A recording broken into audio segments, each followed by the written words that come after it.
Nah, seperti yang apa namanya, seperti yang saya jelaskan tadi ya, jadi nanti untuk materi pada malam hari ini atau tema diskusi kita pada malam hari ini itu adalah tentang keterpaduan Islam dan sains gitu ya. Jadi apa namanya, perkembangan ilmu ilmu alam gitu ya, itu kan sangat berkembang gitu kan, eskalasinya sangat dinamik kayak gitu, sama dari apa namanya, dari barat maupun dari Islam gitu ya. Dan misal contohnya fisika, nanti ada fisika modern, ada fisika klasik. Doktrin dari apa namanya, fisika modern maupun fisika klasik itu nanti juga berbeda gitu. Fisika modern lebih plastis gitu ya, lebih dinamis kayak gitu. Kalau apa namanya, fisika klasik itu kan nanti lebih stagnan kayak gitu. Dan itu nanti berpengaruh dengan bagaimana nanti hubungan antara, karena fisika ini kan sebagai apa ya, ilmu dasar ilmu IPA gitu. Walaupun nanti sains itu nggak cuman apa namanya, nanti kan luas kayak gitu. Tapi itu nanti mengalami berbanyak perkembangan, dan itu nanti berpengaruh terhadap bagaimana masyarakat um, masyarakat dalam peradaban ilmu itu apa namanya, memiliki hubungan yang berbeda gitu. Maksudnya kan nanti ada tuh tipologi-tipologi antara hubungan Islam dan sains, ada independensi, kemudian ada konflik dan segala macam kayak gitu. Nah, itu nanti bahasan-bahasan kita pada malam hari ini itu um, seputar ini kayak gitu. Nah, jadi gini Pak, nanti mungkin ini waktu ini kan nanti dibagi dua sesi ya Pak, sesi materi sama sesi diskusi. Mungkin nanti um, saya kasih waktu untuk diskusinya paling nanti sampai jam 9 ya Pak. Jadi nanti biar teman-teman di sini nanti lebih banyak diskusi gitu kan. Bagaimana nanti menjawab pertanyaan yang mungkin telah disiapkan. Oh ya, nanti sekali lagi saya ingatkan, nanti teman-teman untuk apa namanya, saat materi gitu ya, bisa dicatat apa namanya, inti-intinya maupun pertanyaan-pertanyaan yang akan disiapkan gitu. Jadi mungkin seperti itu. Oke, Masya Allah. Nanti mungkin tergantung juga Pak Arhamat nanti enaknya seperti apa penyampaiannya, kayak gitu sih. Oke, baik Pak Rahmat, monggo untuk dimulai saja untuk materinya. Sudah bisa dimulai ya? Sudah bisa. Ya.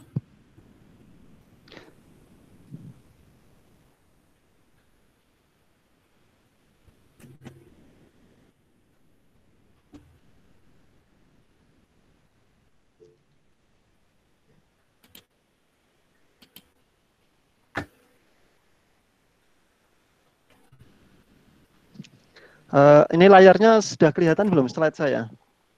Sudah Pak. Sudah ya? Baik. Bismillahirrahmanirrahim. Assalamualaikum warahmatullahi wabarakatuh.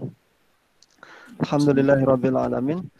Asyhadu alla ilaha illallah wahdahu la syarikalah wa asyhadu anna Muhammadan abduhu wa rasuluh la nabiyya ba'dah. Allahumma sholli ala sayyidina wa maulana Muhammad wa ala ali sayyidina Muhammad. Baik, saya sebelumnya mengucapkan terima kasih kepada mahasiswa-mahasiswa para aktivis kami di Saintek UIN Sunan Kalijaga ya atas kesempatannya pada malam ini sehingga kita bisa berkumpul di ruang maya ya. Kalau Leto punya ruang rindu, sekarang kita semuanya punya ruang maya ya. Di ruang virtual ini kita akan mendiskusikan dengan topik kemanunggalan sains dan Islam atau keterpaduan ya.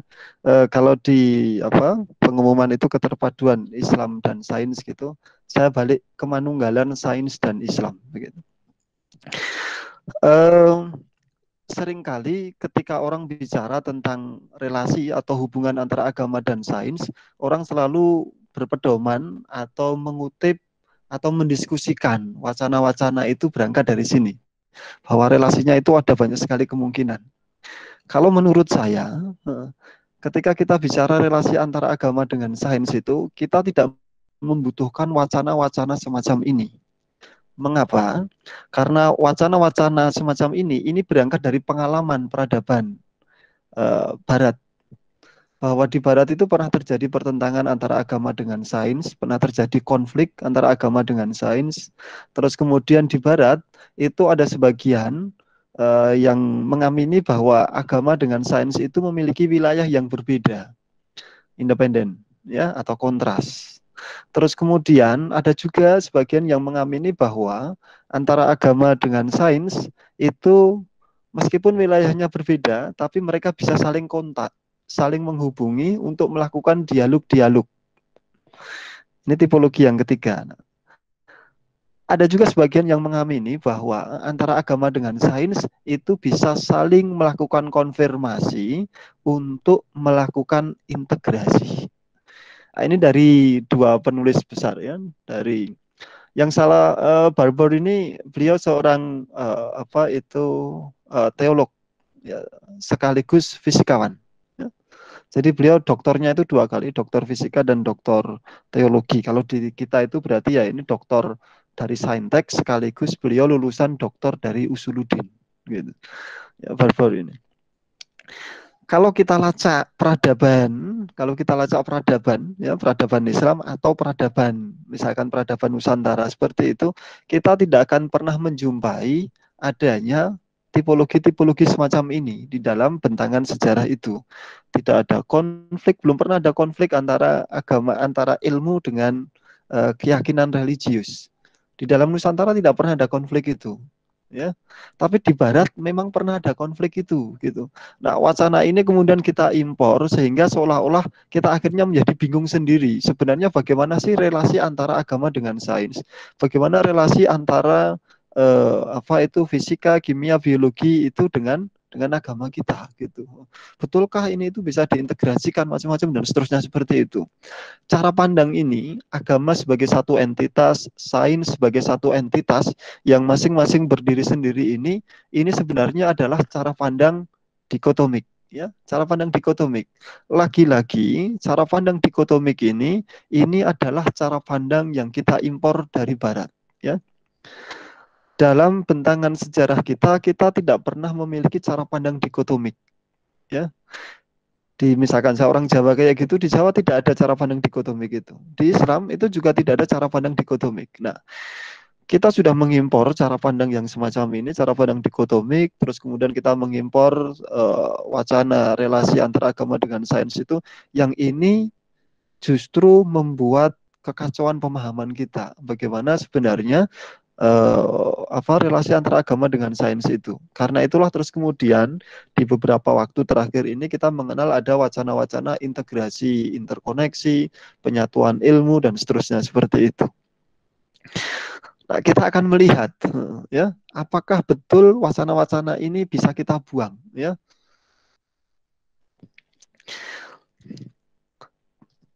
Ketika kita mempelajari alam itu, kalau kita berpijak pada ilmu fisika saja atau kimia saja atau biologi saja seperti itu, maka kita hanya berbicara di sisi ini saja, ya.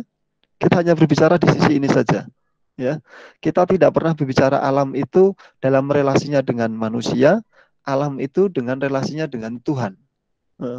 Jadi seolah-olah kita menganggap bahwa alam itu adalah sebuah entitas yang dia mandiri. Yang dia mandiri. Dia tidak terhubung dengan manusia sebagai pengamatnya, dia juga tidak terhubung dengan Tuhan sebagai penciptanya dan pengaturnya. Jadi alam dipelajari sebagai alam itu sendiri. Ini bermasalah, ya, ini bermasalah.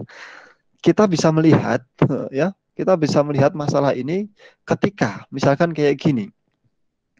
Jika ada manusia, ada ilmuwan yang dia itu 100% dia memahami atau mengilmui alam saja. Dia hanya mempelajari ilmu-ilmu alam saja tanpa dia memiliki landasan spiritualitas, tanpa dia memiliki landasan agama apapun itu. Kalau dia itu hanya mempelajari alam saja, dia pasti tidak akan pernah bisa sampai kepada keyakinan-keyakinan religius atau kepada Tuhan. Nah, karena itulah yang kita saksikan adalah para fisikawan-fisikawan, ilmuwan-ilmuwan besar itu ketika dia mempelajari alam, yang muncul adalah mereka mungkin akan agnostik, ya, menganut tidak peduli, ya, ada Tuhan atau tidak ada Tuhan, ada pencipta atau tidak ada pencipta, itu tidak berpengaruh terhadap ilmu kealaman, gitu. Atau tidak meyakini adanya Tuhan, ateis, gitu. inilah dalam tanda kutip ya, dalam tanda kutip inilah bahayanya ilmu pengetahuan modern itu, ya. Jadi lanskap ya, lanskap ilmu pengetahuan modern itu, jika manusia itu ya, dia hanya mempelajari ilmu kealaman ansih itu, dia pasti akan jatuh kepada, kalau tidak agnostik nanti ateis. Ya, kita bisa menyaksikan itu banyak sekali kisahnya ya. Banyak sekali kisahnya bahwa mereka bangga dengan keraguan, mereka kemudian bangga dengan bahwa Tuhan itu tidak ada, Tuhan itu tidak memiliki peran, Tuhan hanya menciptakan terus kemudian setelah itu dia tidak punya kontrol lagi terhadap alam raya dan seterusnya seperti itu. Ini berbeda misalkan dengan lanskap peradaban-peradaban di timur atau lanskap kebudayaan timur gitu. Misalkan kayak gini, seandainya ada manusia Jawa, saya ambil contoh di Jawa. Kalau ada orang Jawa yang dia itu tidak, katakanlah dia tidak beragama Islam, dia tidak beragama apapun kayak gitu, tapi dia itu mengikuti ritual-ritual Jawa, mengikuti mendalami ilmu Jawa kayak gitu, dia pasti akan religius. Apapun agamanya kayak gitu, dia akan sampai kepada religiusitas. Ini yang unik gitu, ini yang unik, ya. Tapi kalau kita mendalami ilmu pengetahuan modern, enggak. Karena itulah banyak filsuf besar itu pada akhirnya itu ragu kepada Tuhan. Fisikawan-fisikawan besar juga ragu kepada Tuhan. Kenapa? Karena ilmu yang kita dapatkan saat ini hanya mempelajari alam itu hanya di sini saja. Jadi dia dipandang seolah-olah sebagai entitas yang mandiri, yang dia tidak terkait dengan Tuhan dan dia tidak terkait dengan manusia. Kalau kita lihat sekarang, ya, kata alam ini atau konsep alam ini kan dari kata alam ini kan kita impor ya dari Arab, dari bahasa Arab, ain lam mim, ain lam mim gitu. Maka tidak bisa tidak ketika kita mempelajari atau menggunakan kata alam, konsepsi-konsepsi dari kata-kata yang dibentuk dari perpaduan atau kombinasi ain lam mim itu pasti menyertai ya. Ain lam mim itu bisa ilmu. Jadi ketika kita mempelajari alam, pasti itu akan terkait dengan konsep ilmu, terkait dengan konsep alim, ya ini salah satu asmanya yang dia maha mengetahui. Terus kemudian orang yang mempelajari tentang alam ini, dia akan menjadi alim gitu. Dia akan menjadi yang jamaknya adalah ulama, para ulama gitu. Nah, ini konsep ini satu akar kata, ain lam mim kayak gitu. Maka mau tidak mau ketika orang mempelajari alam, ya, dia akan terikat dengan konsepsi-konsepsi semacam ini. Itu kalau kita berada pada titik pijak paradigma Islam, ya, paradigma Islam. Beda dengan paradigma Barat. Beda dengan paradigma Barat. Karena itulah ketika kita sampai di titik ini saja, maka wacana-wacana tadi, apakah agama dengan sains itu konflik dan seterusnya seperti itu menjadi tidak bermakna lagi. Kenapa? Karena setiap kali manusia melakukan ikhtiar untuk mempelajari alam, dia akan terikat dengan konsep ilmu. Ilmu itu nanti berbeda dengan apa yang kita sebut dengan sains pada pada masa-masa ini, juga berbeda dengan knowledge gitu. Dia akan terikat dengan al-alim, ya, yang maha mengetahui. Dia juga akan terikat dengan para ulama. Dia akan terikat dengan alam gitu. Dan definisi alam, ya, definisi alam itu adalah segala sesuatu selain Tuhan. Karena itulah manusia di sini ini adalah bagian dari alam. Itu konsepsi alam gitu. Tapi terus kemudian kan kata alam ini kemudian menjadi sempit maknanya ya, menjadi sempit maknanya bahwa alam itu hanyalah objek-objek material atau objek-objek fisik saja yang sifatnya bendawi saja. Karena itulah objek-objek yang non bendawi itu kemudian menjadi dianggap itu bukan objek alam gitu. Ini ada pergeseran makna, ada pergeseran makna. Jadi dengan demikian ya, dengan demikian antara sains, jika dianggap bahwa sains itu adalah mempelajari alam, maka dalam konsepsi kita, setiap kali seorang muslim itu mempelajari alam, maka otomatis itu terkait dengan hubungannya dia dengan Tuhan. Ya, otomatis itu. Otomatis itu kita akan melihat pada tayangan berikutnya ini. Nah, ketika kita mempelajari alam itu ada banyak sekali keyakinan-keyakinan implisit, ya, keyakinan-keyakinan tersirat. Keyakinan-keyakinan yang tersirat ini tidak akan pernah kita dapatkan kalau misalkan seperti ini. Ini bisa kita jumpai di fisika, ya, ini bisa kita jumpai di fisika. Tetapi keyakinan-keyakinan ini tidak eksplisit atau diterangkan di buku-buku teks fisika. Jadi keyakinan-keyakinan yang implisit ini hanya bisa kita jumpai itu kalau kita betul-betul mau merenungkan. Sebenarnya bagaimana sih model keilmuan ilmu alam itu gitu. Maka kita akan mendapati pola besarnya seperti itu. Nah, kita dapatkan keyakinan-keyakinan yang implisit itu, kita dapatkan keyakinan-keyakinan yang implisit itu setidaknya ada seperti ini, bahwa alam itu kemudian direduksi, terus kemudian ada hukum sebab akibat, ya, terus kemudian alam itu deterministik, terus kemudian ada dualisme, ya, dan seterusnya. Ini keyakinan-keyakinan yang implisit. Yang namanya keyakinan implisit ini adalah tidak diungkapkan secara nyata atau secara terang benderang, ya. Tetapi ini bisa kita buktikan atau bisa kita cek, ya. Bisa kita cek dari persamaan-persamaan, dari konsepsi-konsepsi yang ada di buku-buku ilmu alam itu. Tapi Anda mungkin ketika kita buka buku fisika dasar tidak akan pernah ada kata reduksionisme, tidak akan pernah ada kausalitas, tidak akan pernah ada determinisme dan seterusnya seperti itu. Jadi hanya mungkin ini akan kita jumpai di buku-buku filsafat atau di buku-buku yang membahas bagaimana alam semesta ini bekerja dari sisi konsepsinya itu. Nah, ketika kita membahas tentang alam itu, karena ada keyakinan-keyakinan implisit itu, maka terus kemudian pada akhirnya akan membawa kita pada pemahaman-pemahaman. Ya, pada pemahaman-pemahaman. Di mana pemahaman-pemahaman ini kalau di dalam filsafat, maka pada akhirnya itu akan membawa kita pada arus besar. Ya, pada arus besar aliran-aliran di dalam filsafat itu. Hal-hal yang semacam ini juga tidak bisa kita jumpai secara mudah di buku-buku teks ilmu alam. Ya. Jadi ketika misalkan kita belajar fisika, belum tentu kita bisa memposisikan sebenarnya secara ontologi fisika itu sebenarnya bagaimana. Atau secara epistemologi fisika itu sebenarnya bagaimana. Jarang sekali kita bisa memposisikan itu dengan baik. Fisika ada di mana, fisika itu secara epistemologis bagaimana. Kayak gitu. Mengapa? Karena memang ini adalah keyakinan-keyakinan yang implisit.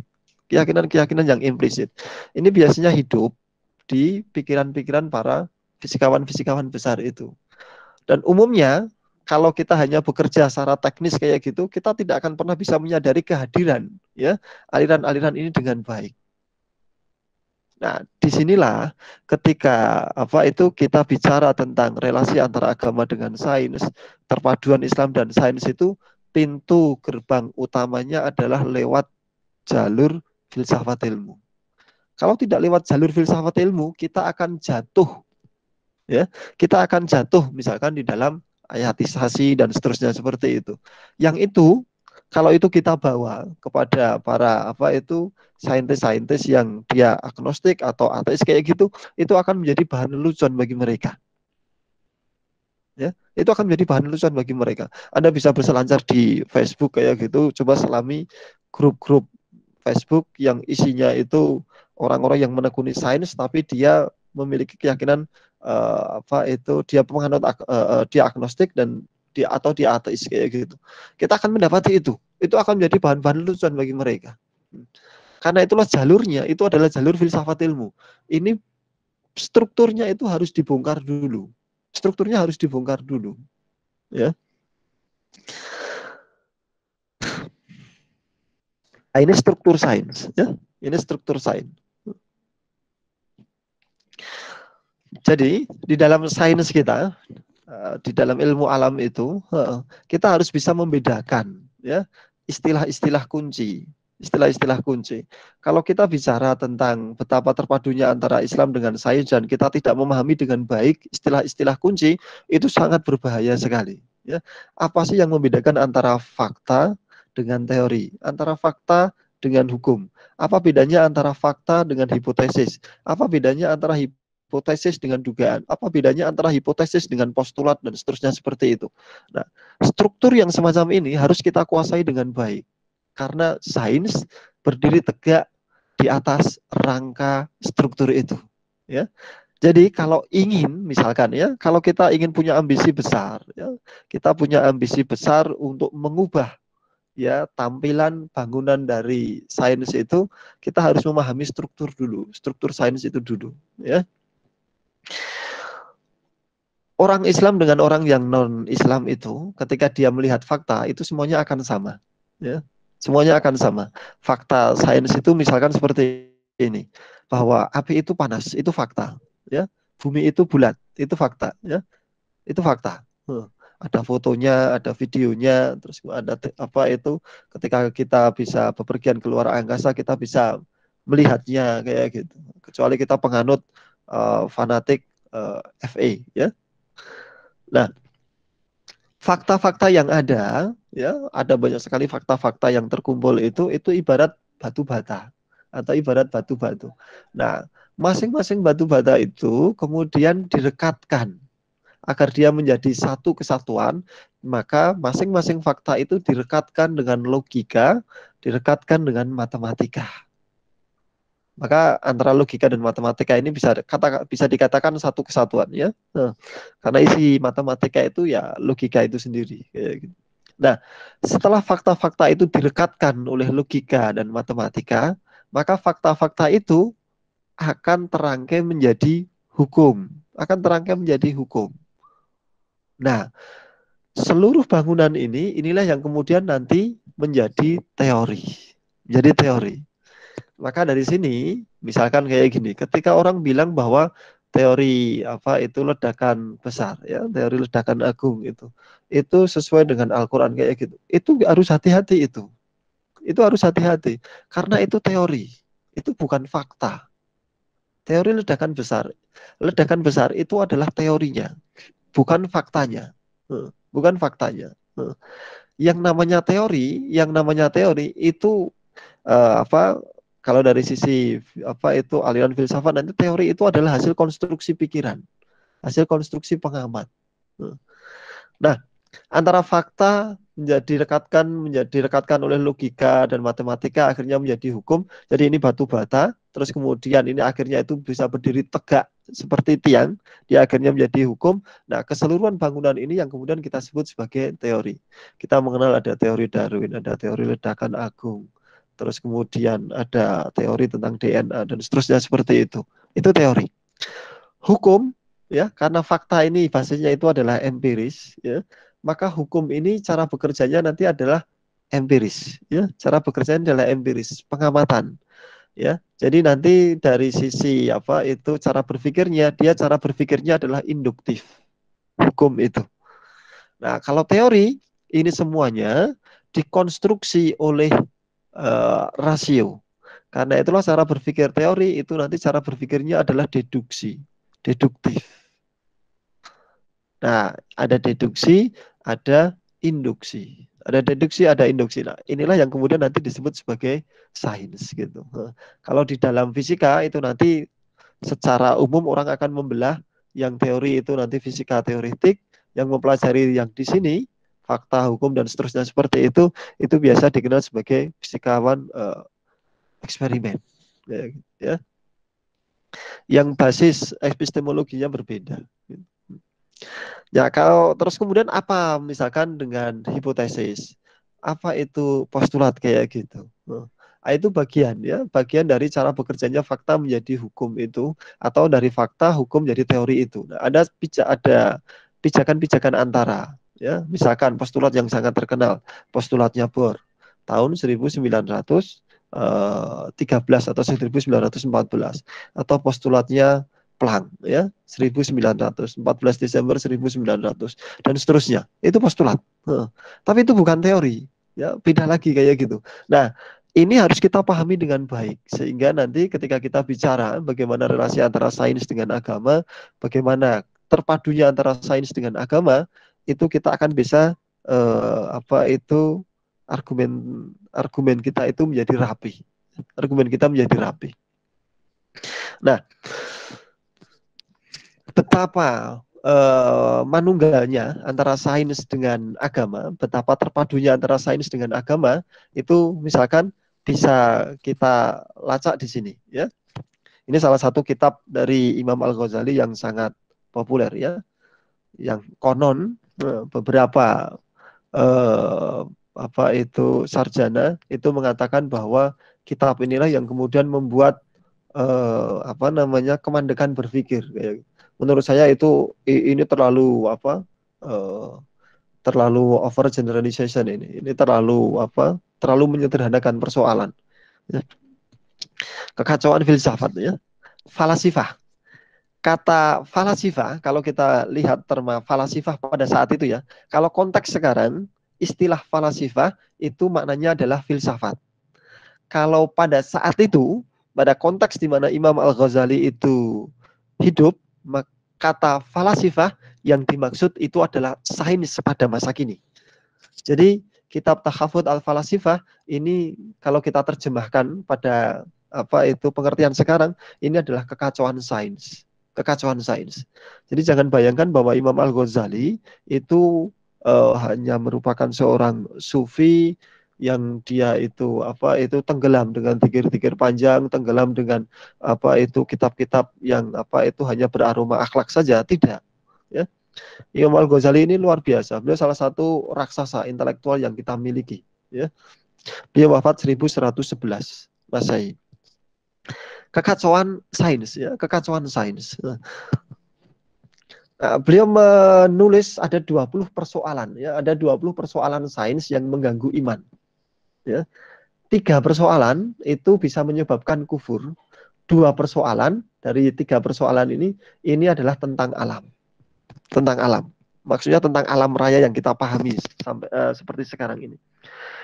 Yaitu persoalan yang pertama itu ketika seseorang itu mempelajari alam, terus kemudian dia memiliki keyakinan bahwa alam itu azali dan dia sama abadinya dengan Tuhan. Alam itu azali dan dia sama abadinya dengan Tuhan. Maka menurut Imam Al-Ghazali, kalau kita memiliki keyakinan semacam ini kufur, ya. Artinya iman kita batal. Iman kita batal. Terus kemudian persoalan yang kedua itu adalah ketika seorang saintis itu meyakini Tuhan itu tidak tahu hal-hal yang bersifat partikuler atau yang bersifat khusus. Tetapi Tuhan hanya mengetahui alam itu dari aspek universal saja. Misalkan kayak gini, bahwa pada saat ini, sekarang ini, ada daun yang jatuh.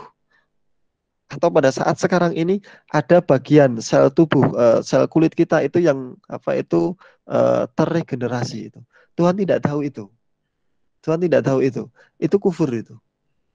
Jadi ketika kita itu bicara tentang regenerasi sel, kayak gitu, kita bicara tentang bagaimana itu daun-daun yang kering itu pada akhirnya itu jatuh.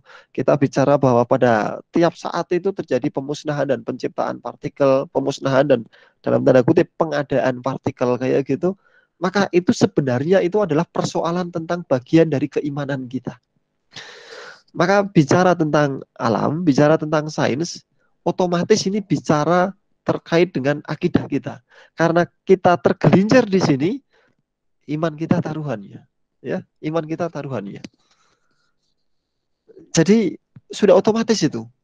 Kita tidak perlu wacana dalam tanda kutip, ya, kita tidak perlu wacana konflik, kita tidak perlu wacana dialog, kita tidak perlu wacana kontak, kita tidak perlu wacana konfirmasi gitu. Bahwa di dalam skema keilmuan ulama-ulama kita bahwa ketika seorang muslim itu mempelajari tentang alam, maka otomatis akidahnya itu terikat dengan itu, ya. Punya imbasan kepada akidahnya, punya imbasan kepada keimanannya itu. Jadi ini menunjukkan betapa manunggalnya, ya, persoalan antara sains itu dengan keimanan, persoalan antara sains dengan Islam, persoalan antara sains dengan agama. Ini betapa manunggalnya itu, ya. Tidak terpisahkan, tidak terpisahkan. Nah, yang kita dapati itu adalah misalkan seperti ini. Poin yang kedua ini, ya.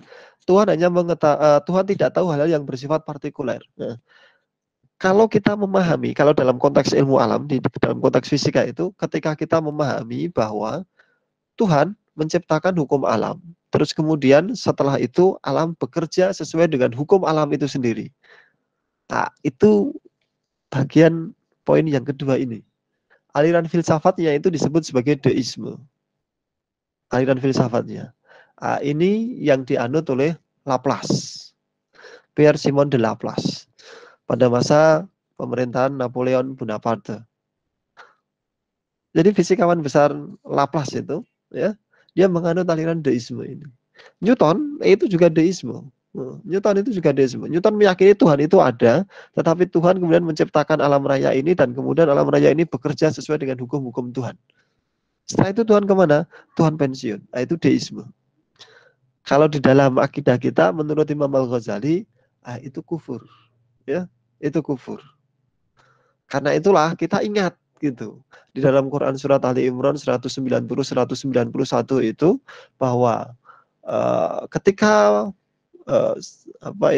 manusia, ketika kita itu merenungkan tentang penciptaan langit dan bumi, penciptaan siang dan silih bergantinya siang dan malam, di dalam keadaan duduk, berdiri, berbaring kayak gitu, maka terus kemudian orang-orang yang semacam itu disebut sebagai ulul albab. Tetapi ada cerita lanjutannya. Siapakah ulul albab itu? Yang ketika dia merenungkan itu, kemudian dia itu berseru, berdoa kepada Tuhannya, ya, agar dijauhkan dari api neraka, ya. Dia memuji Tuhannya, terus kemudian dia berdoa dijauhkan dari api neraka. Ini kan mengingatkan kita, ya, mengingatkan kita bahwa ketika manusia itu mempelajari tentang alam, ada kemungkinan besar manusia akan tergelincir. Karena itulah ketika manusia itu dia tidak tergelincir ketika mempelajari alam, dia ingat pada Tuhannya, dia kemudian berseru, meminta agar dia dijauhkan dari api neraka, itulah yang disebut sebagai ulul albab. Ya. Itulah yang disebut sebagai ulul albab. Gitu. Ali Imran 190-191. Jadi, ketika kita itu mempelajari alam, otomatis itu berkaitan dengan persoalan keimanan kita. Ya. Jadi ketika kita mempelajari sains itu otomatis kita sedang mempelajari bagian dari keyakinan kita, bagian dari keimanan kita. Saya tunjukkan di himpunan putusan tarjih di Muhammadiyah.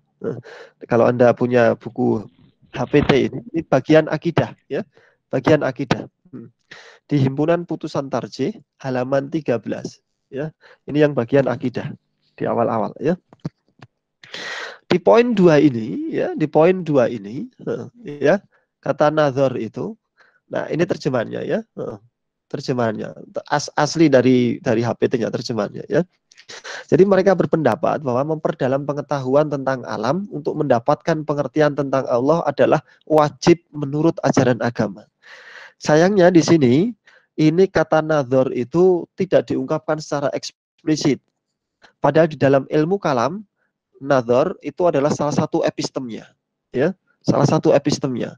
Nazar itu adalah salah satu epistemnya. Ada epistem nazar, ya, epistem nazar. Nah, jadi pengamatan kalau di dalam bahasa sains kita itu adalah pengamatan empirik kayak gitu, ya. Jadi ketika kita itu mempelajari alam, ya, untuk itu wajib menurut ajaran agama. Jadi kalau Anda itu bagian dari warga persyarikatan itu, ini bisa menjadi landasan, ya, bisa menjadi landasan atau mungkin bisa menjadi semangat di di institusi atau di lembaga-lembaga persyarikatan yang bicara tentang ilmu fisika atau pendidikan fisika itu. Ya. Ini pernah dibahas oleh Ustadz Wahyudi Abdurrahim dari beliau S1, S2, S3 di Al-Azhar. Sekarang baru S3 di Al-Azhar. Ustadz Wahyudi Abdurrahim. Bukunya Syarah HPT ini sudah diterbitkan, cari di internet kayak gitu, Syarah HPT ini. Ada bagian yang ini, gitu, bagian yang ini. Jadi ketika kita mempelajari alam, otomatis ini implisit gitu ya, implisit gitu. Tidak kita terkait dengan perkara keimanan. Tidak bisa tidak kita terkait dengan agama kita. Maka sekali lagi Barbour dan Hawke itu tadi itu nggak perlu itu, nggak perlu itu. Dalam tanda kutip maka dalam menjadi wacana sampah gitu, ya akan menjadi wacana sampah. Nah, kalau kita lihat dari sisi worldview kita, bahwa inti dari ajaran, seluruh ajaran kita itu adalah tauhid itu, terus kemudian untuk memudahkan pembidangan itu kemudian dibagi menjadi akidah, ibadah, dan akhlak ini. Nah, di lingkaran ini ilmu kealaman kita, ya, ilmu kealaman kita. Nah, ketika kita mempelajari di sini ini, ya, ketika kita mempelajari di sini, maka pancaran tauhid itu ideal, ya, menyinari ini. Yang kita lakukan atau yang kita dapatkan biasanya adalah kita mempelajari ini ya ansih di sini saja, tidak mendapatkan sinaran, ya, tidak mendapatkan bekasan-bekasan cahaya dari tauhid ini. Nah, kalau bagi seorang sufi itu, yang kita sebut sebagai alam tadi itu, atau sains yang mempelajari alam itu, kalau kita mengetahui epistemologi, ya, epistemologi di dalam ilmu kalam dan sufi itu, kita akhirnya akan mengetahui bahwa alam yang kita pelajari hanya alam bagian dari yang kecil saja, ya, bagian dari alam yang kecil saja. Karena di luar itu ada alam-alam yang lain, gitu. Ada alam-alam yang lain. Jadi selama ini kalau kita menyadari atau memahami ini hanyalah alam fisik saja, ya, alam fisik saja, alam empiris saja, alam material saja, atau alam syahada. Kita akan membagi alam itu menjadi dua, ada alam terus kemudian ada ghaib, gitu, ada alam ghaib, gitu. Itu secara kasar akan terbagi menjadi dua itu. Nah, yang kita pelajari itu hanya alam syahadah saja. Maka di titik ini kita akhirnya bisa memahami bahwa ketika ilmuwan itu mempelajari alam semesta yang material, yang fisik ini, terus kemudian dia itu merasa dia bisa menyimpulkan tentang ada tidaknya Tuhan dan seterusnya seperti itu, dalam tanda kutip itu akan menjadi kerdil sekali. Kenapa? Karena alam yang dipahami itu hanya bagian yang di sini saja. Hanya bagian yang di sini saja. Ada alam-alam yang lain yang tingkatannya jauh lebih kompleks daripada itu. Misalkan, alam yang lebih tinggi daripada alam syahadah ini adalah alam misal. Di dalam bahasa Indonesia kita mengenal permisalan, ya, misal, ya, alam atau alam sebagai alam barzah, karena dia menjadi pembatas dengan alam ghaib berikutnya itu. Di alam misal itu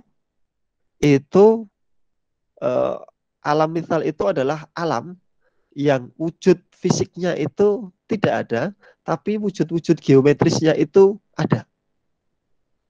Ini mungkin yang mendalami mungkin topologi atau geometri diferensial di fisika kayak gitu, mungkin akan bersinggungan dengan konsepsi-konsepsi yang semacam itu. Ini kita kenal alam misal ini di alam mimpi. Di alam mimpi itu kita bisa mengenal ada rumah yang baik, ada roti yang enak, ada daging dan seterusnya seperti itu. Tapi semua itu tidak punya wujud fisik, hanya wujud-wujud geometris. Tetapi dia memiliki dampak terhadap fisik. Ya, misalkan ketika kita mimpi dikejar anjing itu, kita betul-betul akan merasa berlari kencang, terus kita akan merasa ngos-ngosan kecapean. Padahal anjingnya tidak ada di alam itu. Wujudnya tidak ada. Tapi wujud geometrisnya itu ada. Kita masih bisa menyaksikan dan seolah-olah bisa meraba dengan baik dan seterusnya seperti itu. Ini kompleks daripada itu, ya, jauh lebih kompleks daripada itu. Nah, kemudian maka menjadi pertanyaan, sains itu tidak meneliti hal-hal yang semacam itu gitu ya. Psikologi sekarang, psikologi itu dipelajari kalau di sains ilmu alam yang kita kenal dari barat itu, sains ilmu alam tidak mempelajari itu, tapi di sains psikologi itu juga mempelajari itu, bagaimana tentang mimpi ya, bagaimana tentang mimpi itu. Nah, maka terus kemudian kita bisa bisa mengajukan pertanyaan gitu. Betulkah bahwa sains yang kita kenal seperti sekarang ini objeknya itu hanya itu saja yang berupa fisik saja gitu. Kalau kita runut ke belakang itu ketika di masa Ibnu Sina gitu, saya pikir sejarah tidak akan pernah melupakan jasa dari Ibnu Sina ya. Uh, sains itu bukan hanya yang sains itu tidak hanya mempelajari alam yang fisik saja, sains itu. Tapi dia juga mempelajari alam yang non fisik, alam yang metafisik. Itu kan terjadi penyempitan itu kan di barat ya. Terus nanti kemudian kita mengenal pada ya akhirnya alam itu hanya akhirnya fisika atau ilmu alam itu hanya disajikan secara natural, secara alamiah. Tidak ada kekuatan supernatural ya. Tidak ada kekuatan supernatural. Maka karena dia itu sifatnya itu alamiah, bersifat alami, maka terus kemudian semua objeknya itu adalah objek-objek yang material. Kemudian disebut sebagai materialisme. Karena materi itu nyata dalam pengertian itu bisa diraba wujudnya ada dan seterusnya seperti itu, maka terus kemudian nanti muncul aliran baru, realisme ya. Terus kemudian semuanya itu harus bisa terukur dan seterusnya seperti itu, maka muncullah positivisme ya. Positivisme. Wah, itu mulai bergeser ketika mulai dari Galileo, Descartes, Newton dan seterusnya seperti itu. Itu mulai bergeser ke sini. Sebelumnya, di era sebelumnya itu itu bagian dari sains juga ya. Bagian dari sains juga. Itu bisa kita lacak di buku bagaimana dulu Ibnu Sina dan seterusnya seperti itu.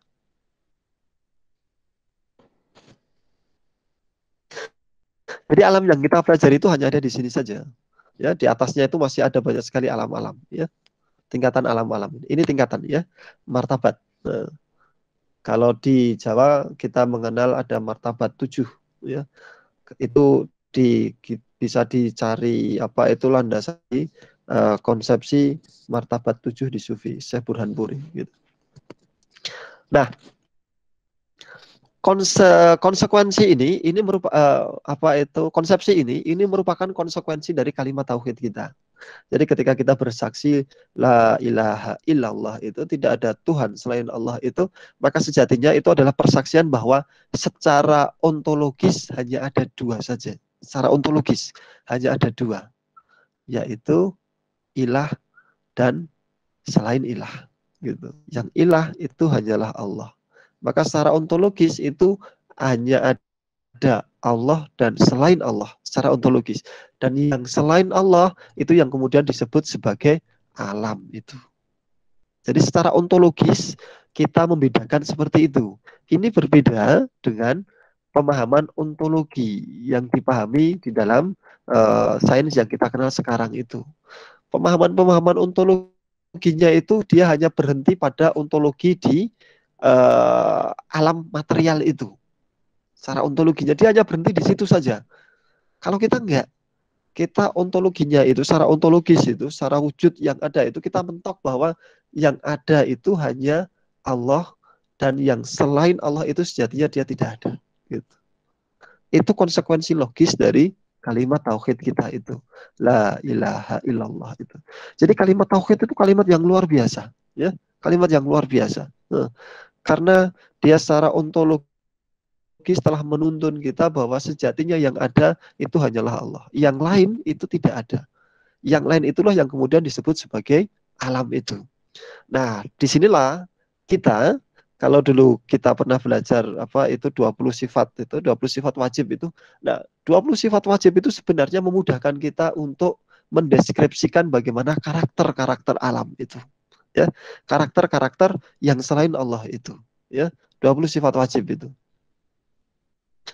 Nah, Ini sifat 20 sifat ya, 20 sifat wajib Allah itu. Nah, dari 20 sifat wajib ini ada sifat-sifat yang mustahil, ya, ada sifat-sifat yang mustahil. Nah, sifat-sifat yang mustahil ini karena yang secara ontologis itu hanya ada dua, Allah dan selain Allah. Yang selain Allah itu disebut sebagai alam, maka kita bisa menggunakan, ya, kita bisa menggunakan sifat-sifat mustahil itu untuk mendeskripsikan alam kita, deskripsikan. Maka ketika kita itu mempelajari alam terus kita bertanya, alam itu ada atau tidak, gitu. Dia ada, tapi sejatinya dia itu tidak ada, gitu. Sejak kapan? Apakah alam itu punya awal atau tidak, gitu. Dia punya awal, gitu. Sebagaimana pertanyaan ketika kita belajar akidah, ya, apakah Tuhan itu betul-betul ada? Dia ada, dia wujud, gitu. Sejak kapan dia ada? Sejak dahulu kala, gitu. Apakah dia punya awal? Tidak, dia tidak punya awal. Maka terus kemudian alam itu dia punya awal, gitu. Nah, di sini sifat mustahil yang kita gunakan, ya. Di sini sifat mustahil yang kita gunakan. Nah, terus kemudian kita bisa mendapatkan itu dari pelajaran-pelajaran para sufi itu, bahwa sifat-sifat Allah itu terus kemudian dititipkan atau dipinjamkan sebagian, ya, tidak seutuhnya, tapi hanya sebagian kecil saja kepada makhluknya itu, ya. Maka terus kemudian kita punya kekuasaan, kita punya kehendak, kita punya pengetahuan, punya ilmu, kita punya daya hidup, kita punya daya dengar, kita punya daya penglihatan, kita bisa berbicara, gitu. Itu bagian dari sifat-sifat Tuhan yang dititipkan kepada alam, gitu. Jadi akhirnya ketika kita itu mempelajari akidah itu, pada saat yang sama sejatinya kita sedang mempelajari karakter alam. Karakter alam. Nah, cross check-kan dengan alam yang dalam pengertian barat itu akan berbeda sekali. Tetapi ketika ini kita cross check-kan, kita komparasikan atau kita bandingkan atau kita padankan dengan konsepsi alam, misalkan konsepsi alam di Nusantara, konsepsi alam di peradaban timur, kita akan kaget bahwa ternyata konsepsi-konsepsi alam, pemahaman-pemahaman tentang alam itu dekat sekali dengan yang di sini ini. Ya. Karena memang sains ini ada dari kebudayaan, produk dari kebudayaan. Nah, sains yang kita terima saat ini adalah produk dari kebudayaan barat itu. Jam berapa? Jam 9 kurang 4 menit, ya. Jadi dengan demikian, ketika kita itu belajar sains, maka secara pada saat yang sama kita sejatinya sedang belajar akidah. Karena itulah kita bisa menyatakan bahwa sains itu sangat dekat dengan ilmu kalam. Kalau misalkan dalam konteks UIN itu, maka Fakultas Saintek itu sebenarnya secara keilmuan dia sangat dekat sekali dengan Fakultas Usuluddin. Anda coba buka buku-buku, misalkan bukunya Profesor Harun Nasution yang dikenal sebagai seorang rasionalis itu, ya. Rektor, beliau pernah menjadi rektor UIN. IAIN Syarif Hidayatullah, dulu IAIN Syarif Hidayatullah. Di dalam buku beliau tentang buku-buku tentang ilmu kalam itu, isinya sebenarnya adalah deskripsi tentang alam raya kita, ya. Bagaimana kausalitas, apakah makhluk itu punya kehendak atau tidak, dan seterusnya seperti itu. Topik-topik diskusi para saintis sebenarnya. Karena itulah sebenarnya sains kita ini kan sekarang sudah maju pesat sekali, ya, dibandingkan dengan yang dulu. Karena itu idealnya itu materi di ilmu kalam atau buku-buku teks yang mengajarkan tentang ilmu kalam itu harusnya atau konsepsi tentang ilmu kalam itu dimutakhirkan. Jangan lagi menggunakan pandangan-pandangan pada abad yang lalu kayak gitu. Dimutakhirkan dengan bahwa alam, kita mengenal konsep alam yang hologram. Kita mengenal konsep alam yang jamak kayak gitu. Ini bagaimana kaitannya dengan ilmu kalam kita, kayak gitu. Ya. Jadi seperti itu. Jadi alam ini, ya, yang kita pelajari itu hanya bagian kecil yang ada di sini saja. Ya. Bagian kecil yang ada di sini saja. Karena itulah, karena kita hanya mempelajari alam itu ansih saja, maka kemudian pertanyaan misalkan, ketika alam ini berada pada titik awal mula itu yang kemudian disebut sebagai titik singularitas itu, apa yang terjadi sebelumnya? Sains tidak bisa menjawab gitu. Misalkan ya, ketika katakanlah kita meyakini ya, kita meyakini bahwa alam raya kita, alam fisik kita itu itu prosesnya terciptanya itu adalah dari titik partikel yang kemudian meledak. Sampai di titik ini ya, sampai dengan ini sebenarnya sangat terkait erat dengan pemahaman atau dengan akidah kita. Saya tunjukkan ya. Kalau kita meyakini bahwa titik partikel ya primordial alam raya itu ada bersamaan dengan adanya Tuhan atau tidak. Kalau kita membayangkan bahwa ada Tuhan, terus kemudian ada titik primordial itu. Titik primordial yang menjadi cikal bakal alam raya kita itu. Itu artinya apa? Titik primordial alam raya itu adanya bersama adanya Tuhan. Akidah kita rusak itu. Maka belajar tentang di sini, belajar tentang sains ini secara pada saat yang sama serta-merta adalah belajar tentang akidah kita. Sains tidak bisa menjawab itu. Filsafat juga gagal untuk menjawab itu. Yang bisa menjawab itu adalah titik primordial itu. Materi awal ini, benih alam raya kita itu sebenarnya dari mana? Kayak gitu. Apakah itu dari sesuatu di luar Tuhan? Dia berasal dari sesuatu di luar Tuhan, maka ada Tuhan dan ada sesuatu yang lain di luar dirinya pada masa yang dahulu kala itu. Maka ini tauhidnya rusak gitu. Nah, para sufi mengenai itu bahwa material itu adalah konsepnya yang disebut sebagai a'yan thabitah. Kalau diterjemahkan itu semacam perbendaharaan, ya, perbendaharaan Tuhan. Gitu. Jadi kata firman kun fayakun itu bukan ditujukan kepada di luar diri Tuhan, bukan di luar diri Tuhan, kayak gitu. Jadi proses ketika kita belajar seperti ini serta-merta kita mengikatkan dan mengaitkan semua yang kita pelajari itu dengan keyakinan kita, dengan akidah kita. Ya. Karena ini sudah jam 9, disampaikan oleh moderator, saya punya waktu sampai jam 9, mungkin saya akhiri dulu. Mungkin nanti ada pertanyaan-pertanyaan yang kalau bisa saya jawab ya saya jawab, kalau tidak bisa saya jawab ya PR bagi saya, gitu ya. Baik, terima kasih banyak atas waktunya. Saya kembalikan waktu kepada moderator. Oke, baik. Alhamdulillah. Masya Allah ya, penyampaian tentang materi oleh Pak Rahmat ini. Banyak sekali yang bisa kita dapat dari mulai awal tadi kan tentang yang seharusnya, yang awalnya mungkin ada yang berekspektasi bahwa untuk mengikuti diskusi atau materi kita pada malam hari ini itu bisa lebih memahami tentang dikotomi dan segala macam kayak gitu, hubungan-hubungan antara Islam dan sains, tapi justru malah pada malam hari ini tuh kita diarahkan untuk dirubah pola pikirnya, mindsetnya atau paradigmanya itu bahwa terkait masalah alam dan ilmu kayak gitu, bahwa sebenarnya ketika kita belajar tentang ilmu gitu ya, bukan dari barat gitu kan. Ternyata wacana-wacana tentang hubungan Islam dan sains itu tidak ada, karena itu memang berasal dari barat kayak gitu. Kemudian ketika misal tadi ya alam, Tuhan dan manusia, ketika misal menggunakan cara pandang barat atau worldview barat gitu ya, itu nanti hanya malah justru tidak bisa masuk ke dalam area Tuhan, tapi malah justru terhubung dalam pembahasan alam saja gitu, sains modern. Justru nanti masuk arahnya ke agnostik dan ateis gitu. Kemudian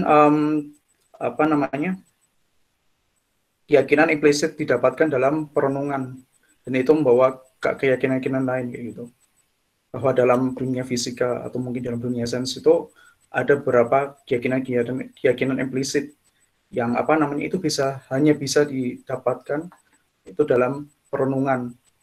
Tapi justru dengan perenungan itu, ketika misal pendekatannya itu adalah filsafat ilmu, itu justru malah mengarah ke isme-isme yang tadi telah disebutkan gitu. Kemudian bagaimana kita untuk sebelum kita bisa benar-benar memahami tentang hubungan dan Islam dan sains gitu, kita harus benar-benar memahami tentang struktur sains itu sendiri gitu. Harus bisa membedakan antara teori dan hukum gitu ya. Teori yang lebih deduktif, hukum tadi lebih ke induktif gitu. Dan bahkan dalam ulama kita gitu ya, ulama besar kita, intelektual kita pada zaman dulu, Imam Al-Ghazali telah menuliskan dalam kitab Tahafut Al-Falasifah yang muat persoalan tentang ilmu atau filsafat pada masa kayak gini, yang itu memang menjadi persoalan yang arahnya nanti malah justru merusak akidah kayak gitu. Jadi juga tentang ulul albab dalam Al-Qur'an itu bukan hanya sekedar mereka-mereka atau manusia-manusia yang hanya merenung tentang alam, tapi juga arahnya justru nanti menjauhkan ingin dijauhkan dari neraka, karena merenungi alam itu potensi untuk untuk ke neraka gitu. Terus ada juga tentang ini kalau misal dalam HPT gitu ya, Himpunan Putusan Tarjih Muhammadiyah halaman 13 itu, bahwa sebenarnya pengamatan atau nador itu adalah untuk mendapatkan ilmu kayak gitu. Itu adalah hukumnya wajib bagi menurut Islam gitu. Jadi kita belajar, mengamati, penelitian dan segala macam, melakukan metodologi itu adalah itu hukumnya wajib kayak gitu dalam Islam, ada kaidahnya. Jadi seperti itu. Dan masih banyak lagi, saya juga tidak mencatat semuanya. Jadi itu mungkin diskusi kita mungkin seputar itu, atau mungkin nanti teman-teman sekiranya misal ada yang ingin ditanyakan atau ingin didiskusikan, kita punya waktu sampai jam 10 insya Allah. Kita buka dulu untuk termin pertama gitu ya, masuk ke sesi kedua, itu nanti 3 pertanyaan dulu. Oke, baik. Mungkin teman-teman yang mau bertanya bisa langsung lewat chat, atau mungkin langsung mau ditanyakan secara langsung kayak gitu. Dibuka mic-nya. Oke, baik. Saya persilakan buat teman-teman yang sekiranya ingin berbicara. Oke, baik. Mas Rezal Prihatin, monggo jika misalnya ada yang ingin didiskusikan.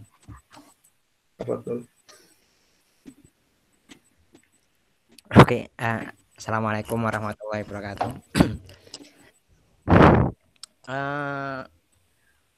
Saya Rezal Prihatin ya, mungkin tidak perlu perkenalan. Sebenarnya saya termasuk yang kaget ini Mas Hanif ini. Saya kira pembahasannya nggak sedalam ini, tapi ternyata malah kita bahas kayak yang alam-alam gitu ya. Itu benar-benar di luar dugaan saya, luar biasa. Kemudian di sini saya punya beberapa pertanyaan, enaknya itu langsung dijadikan satu atau per pertanyaan dijawab dulu Mas Hanif? Langsung disampaikan aja semuanya. Oke. Yang pertama ya Pak, saya ingin tanyakan ke Pak Rahmat. Kan faktanya sekarang kan bahwa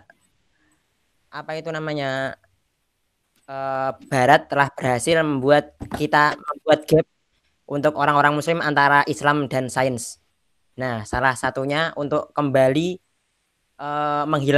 menghilangkan sekat antara Islam dan sains itu kan dengan cara melandaskan sains kita tuh dari wahyu gitu namanya, dari Al-Qur'an. Nah, problemnya ini yang kita alami di abad ke-21 ini, saya pribadi saya pribadi cara khususnya itu mengalami kesusahan dalam kayak mencari ahli atau kiai atau ulama tafsir kontemporer sains gitu loh Pak. Jadi kayak saya mau tanya ini tuh bingung gitu loh ke siapa. Contohnya gini, di beberapa mungkin awal-awal kuliah saya di UIN ini, saya entah dari mana saya kepikiran tentang Quran yang ada, saya lupa ayat yang mana, tapi intinya kan bahwa Allah itu kan menciptakan air atau menurunkan air kan untuk menghidupi manusia ya. Nah, itu kan setelah saya pikir-pikir gitu, mungkin akal pendek saya itu berpikir sekarang yang membuat kita hidup itu nggak cuma makanan, atau bisa disebutnya yang saya maksudkan bukan makanan, adalah energi. Jadi boleh nggak sih namanya tafsir Quran, namanya ayat Quran yang bahwa Allah menciptakan air untuk menghidupi kita itu ditafsirkan dengan menghidupi itu namanya air itu digunakan untuk pembangkit listrik gitu loh Pak. Jadi kan seandainya kalau emang benar ada ulama atau kiai atau ahli tafsir kontemporer sains yang bilang iya gitu, misalnya bahwa iya boleh, nah itu kan nanti kan kita bisa lebih kerucutkan kepada penelitian di air saja gitu loh Pak. Ya mungkin pertanyaannya itu sih, ya kita tuh kayak sekarang kesusahan lah, maksudnya kalau mungkin Bapak punya channel gitu ya Pak, apa gimana sih kayak apa tadi intinya kita kesusahan memahami wahyu kan, kita tahu sendiri bahwa tafsir itu kan nggak bisa sembarangan orang menafsirkan gitu ya Pak. Kemudian pertanyaan yang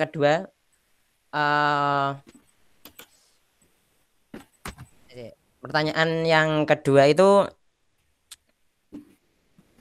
jadi gini ya, kayak diskusi kayak gini ya, tentang Islam dan sains kan sebenarnya penting, tapi seringkali diskusi kayak gini tuh berhenti gitu loh. Mungkin Pak Rahmat yang jaringannya udah luas bisa ngasih ke kita saran gitu, kayak forum-forum yang emang khusus dibuat atau forum di Indonesia gitu yang khusus bahas sains dalam Islam gitu Pak. Mungkin terus yang ketiga ini berkaitan tentang agak jauh,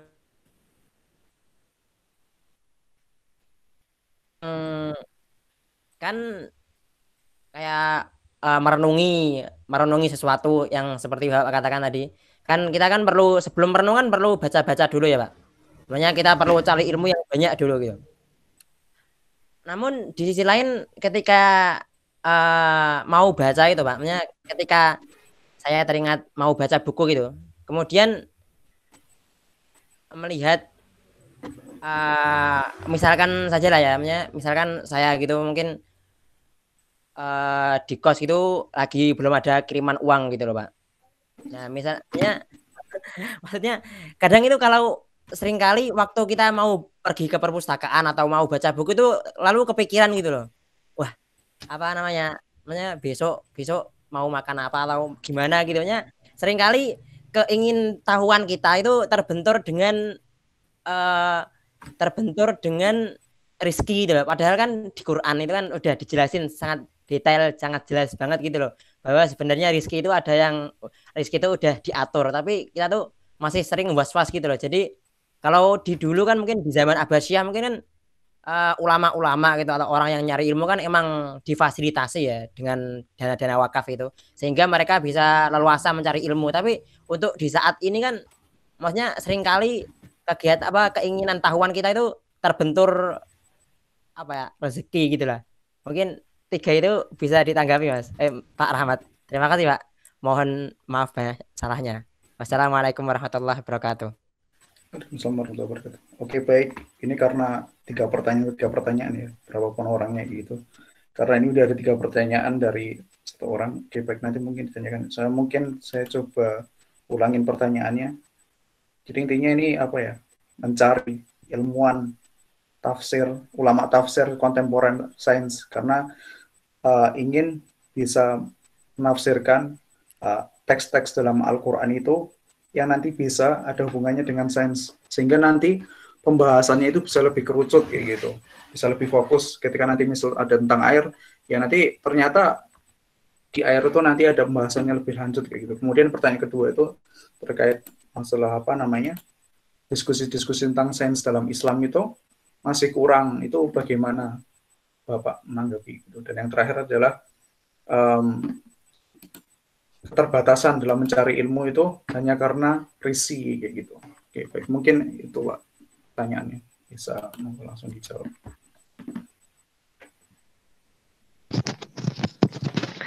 Baik, saya jawab singkat-singkat saja ya. Baik, yang pertama ini tentang bagaimana menafsirkan Quran kayak gitu ya, terkait dengan sains kontemporer kayak gitu. Untuk menafsirkan itu memang skillnya itu kan ilmu alatnya harus tinggi ya. Kalau untuk level saya kayak gitu, saya juga tidak akan berani menggunakan kata tafsir kayak gitu. Tapi saya akan lebih cenderung memilih diksi terinspirasi gitu. Jadi saya terinspirasi ketika membaca ayat ini, saya terinspirasi menjadi seperti ini, atau terinspirasi punya gagasan begini dan seterusnya seperti itu. Misalkan di buku Ilusi Ekonomi Modern itu, saat itu terinspirasi dari beberapa ayat yang bicara tentang riba kayak gitu, terus kemudian bertahun-tahun saya pikirkan tentang itu, akhirnya terwujud dalam bentuk persamaan yang kami menyebutnya sebagai model moneter gas ideal gitu. Terinspirasi dari beberapa ayat tentang riba, dan akhirnya karena basic saya fisika itu terus kemudian mewujud dalam sebuah model moneter gas ideal kayak gitu. Jadi pilih diksi yang tidak menunjukkan satu kesombongan diri kita, tapi juga tidak dalam tanda kutip tidak mengerdilkan bahwa kita punya ikhtiar kuat untuk mewujudkan misi agung itu gitu. Ya, saya memilih diksi itu adalah terinspirasi gitu. Karena untuk bisa terinspirasi kan kita tidak perlu makom yang tinggi ya. Karena memang Ibnu Rus itu menyatakan bahwa Quran itu maknanya bertingkat-tingkat atau berlapis-lapis gitu ya. Ada yang menyatakan itu makna atau lapisan makna ayat-ayat Quran itu, lapisan maknanya itu ada sekitar 60.000. Jadi kita bisa bayangkan itu ya. Karena itulah Quran itu bisa dibaca oleh orang yang awam sampai orang yang sangat ilmunya sangat tinggi kayak gitu. Dia bisa terbaca semuanya. Karena memang itu bagian dari mukjizat Quran kayak gitu. Nah, di antara lapisan-lapisan makna itu, kita ada di lapisan yang mana? Nah, tinggal memposisikan itu saja kan. Nah, saya pilih menggunakan diksi terinspirasi begitu. Itu yang pertama. Kemudian yang kedua itu forum ya.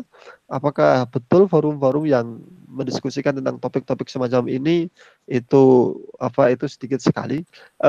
Saya ingin mengemukakan sebuah fakta yang ini mungkin jarang sekali kita ketahui, bahwa gagasan tentang antara sains dengan agama atau islamisasi sains itu di Indonesia itu yang pertama kali itu bukan UIN, bukan IAIN, tetapi Universitas Ibnu Khaldun. Itu secara terlembaga itu sejak tahun 1980-an ketika rektornya Pak AM Saifuddin ya. Dr. AM Saifuddin, sekarang Profesor AM Saifuddin, Ahmad Muflis Saifuddin itu. Tahun 80-an beliau sudah mencanangkan sebagai gerakan lembaga di UIK Bogor itu, Universitas Ibnu Khaldun itu, tentang gerakan Islamisasi sains di kampus ya, Islamisasi kampus dan Islamisasi sains itu. Nah, IAIN itu ketika melakukan transformasi dari IAIN ke UIN, itu butuh semacam ini. Jadi baru tahun 2000-an kemarin itu. Tapi kalau di Indonesia itu yang lebih dulu itu, yang setahu saya itu tahun 80-an itu sudah ada lembaga yang melakukan itu ya secara resmi, yaitu UIK.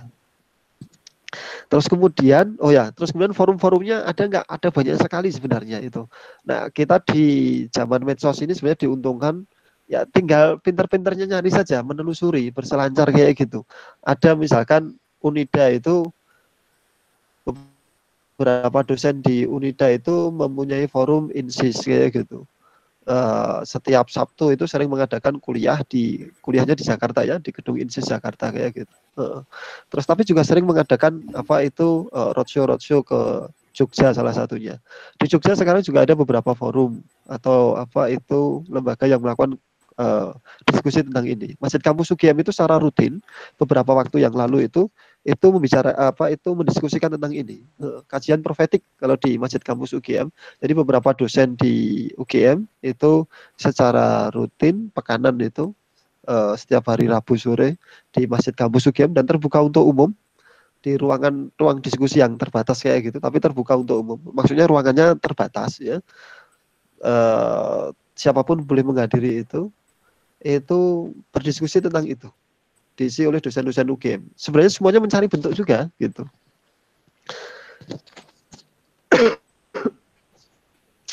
Terus kemudian ada Bentala. Kalau di Jogja ada Bentala yang baru saja yang sering menyelenggarakan kajian-kajian di Masjid Syuhada itu. Juga dengan topik-topik yang semacam ini gitu. Jadi kita tinggal manfaatkan itu.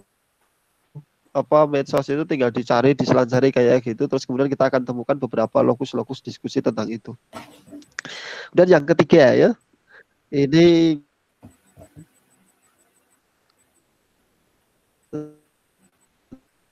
tentang masalah bahwa kita punya gagasan logistik.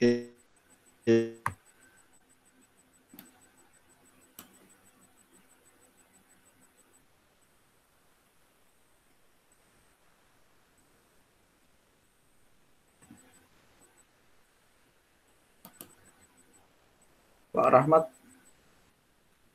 sepertinya suaranya terputus.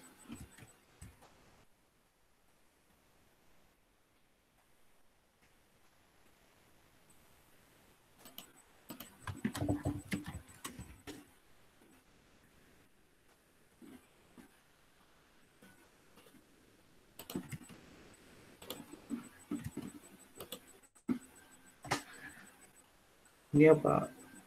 Sinyal saya yang jelek ya?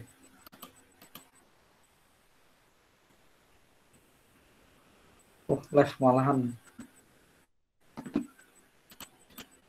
Oke, baik. Mari kita sama-sama tunggu Pak Rahmat untuk gabung kembali gitu ya. Ya, mohon maaf ya. Oh ya. Jadi apa? Jika kamu itu tidak pernah merasa sengsara karena ilmu, maka suatu di masa depan kamu pasti akan disengsarakan oleh kebodohanmu. Ya, memang tarikatnya kayak gitu. Suluk sebagai suluk yang harus ditempuh oleh para pencari ilmu harus memang ya seperti itu gitu. Ya.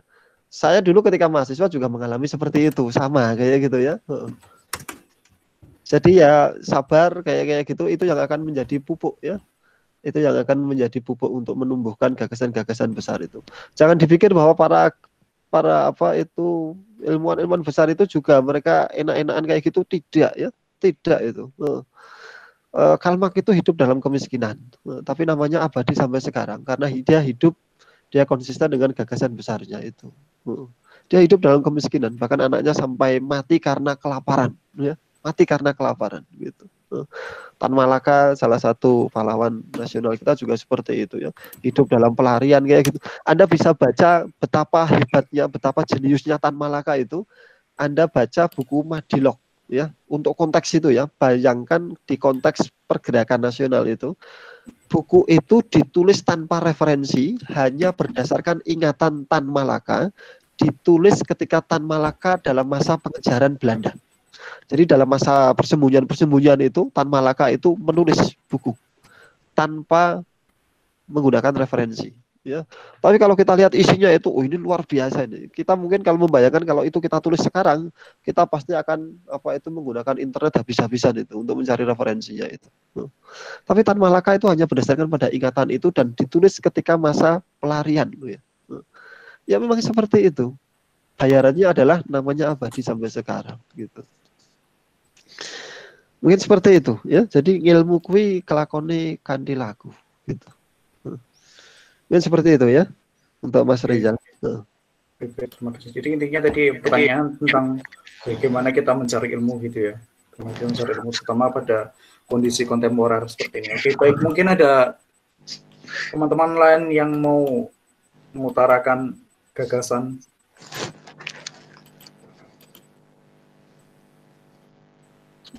Oh ini Pak, ada pertanyaan dari Yusfrina Yanuarti Windarto. Assalamualaikum Pak Rahmat dan Mas Hanif. Nyuwun ngapunten. Saya mau bertanya, beberapa waktu lalu saya membaca ulasan mengenai Tuhan adalah alam semesta itu sendiri. Si penulis menganggap Tuhan dan alam semesta itu merupakan sebuah kesatuan yang tidak dapat dipisahkan satu sama lain. Dan si penulis juga menyinggung mengenai bahwa alam semesta mempunyai perasaan layaknya Tuhan. Contoh ketika ia merusak alam semesta, nantinya kita akan mendapatkan bencana sebagai bentuk rasa marah oleh si alam tersebut. Bagaimana pendapat Pak Rahmat mengenai gagasan tersebut? Baik, Jadi barangkali gagasan yang semacam ini dikenal sebagai panteisme, ya, panteisme. Jadi menyamakan antara Tuhan dengan alam itu sendiri, kayak gitu. Ini salah satu beberapa tokohnya itu Spinoza, ya, baru Spinoza itu. Terus kemudian Leibniz itu katanya juga apa itu meyakini mirip-mirip yang semacam ini, gitu, bahwa Tuhan itu ya alam semesta itu sendiri, kayak gitu, ya. Tentu saja gagasan ini tidak sesuai, ya, dengan kalimat tauhid kita, bahwa kita meyakini bahwa yang wujud itu hanyalah Dia, ya. Yang wujud itu hanyalah Allah saja. La ilaha illallah, itu yang wujud hanyalah Dia, yang selain Dia itu sejatinya tidak wujud. Sejatinya Dia tidak wujud, gitu. Nah, tetapi manifestasi dari asma Dia, manifestasi dari sifat-sifat Dia itu bisa kita saksikan di seluruh penjuru alam raya, bahkan di dalam diri kita sendiri. Tapi ingat baik-baik, ini adalah manifestasi dari asma dan sifatnya. Manifestasi dari asma, sifat, dan af'al Dia. Bukan dianya, bukan Dia secara zatnya. Tapi manifestasi perwujudan dari asma Dia, perwujudan dari sifat-sifat Dia itu. Misalkan kayak gini. Karena tanaman itu kan menghidupi, ya. Tanaman itu menghidupi dalam rantai makanan. Dalam rantai makanan kita akan mengetahui posisi bahwa rantai tanaman itu ada di pangkal, ya, di pangkal rantai kehidupan itu. Karena tanaman itu ada di posisi itu dan substansi utamanya itu adalah batang yang sangat keras itu, ya, maka terus kemudian itulah yang kemudian disebut sebagai kayu, gitu. Kenapa disebut sebagai kayu? Kenapa dinamai dengan kayu itu, pokok yang keras itu? Kayu itu adalah al-hayu, gitu. Nah, ini hebatnya ulama-ulama kita dulu itu. Jadi bahwa manifestasi dari salah satu asma Dia al-hayu itu mewujud di dalam sifat atau fungsi tanaman itu. Al-hayu itu menjadi kayu, kayak gitu. Demikian juga ketika kita melihat misalkan kita melihat teletong, ya, teletong sapi, ya. Kalau kambing kan bukan teletong tapi intil, kan. Nah, teletong atau kotoran, ya, kotoran hewan itu, kotoran hewan. Bagaimana mungkin manifestasi dari asma Dia itu ada di dalam kotoran hewan itu? Kita ingat bahwa kotoran hewan itu menjijikkan, ya. Dia bisa digunakan untuk merendahkan. Salah satu asma Dia itu adalah Dia juga maha merendahkan.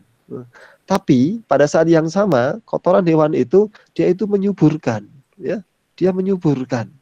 Itu juga manifestasi dari asma Dia, gitu. Ya.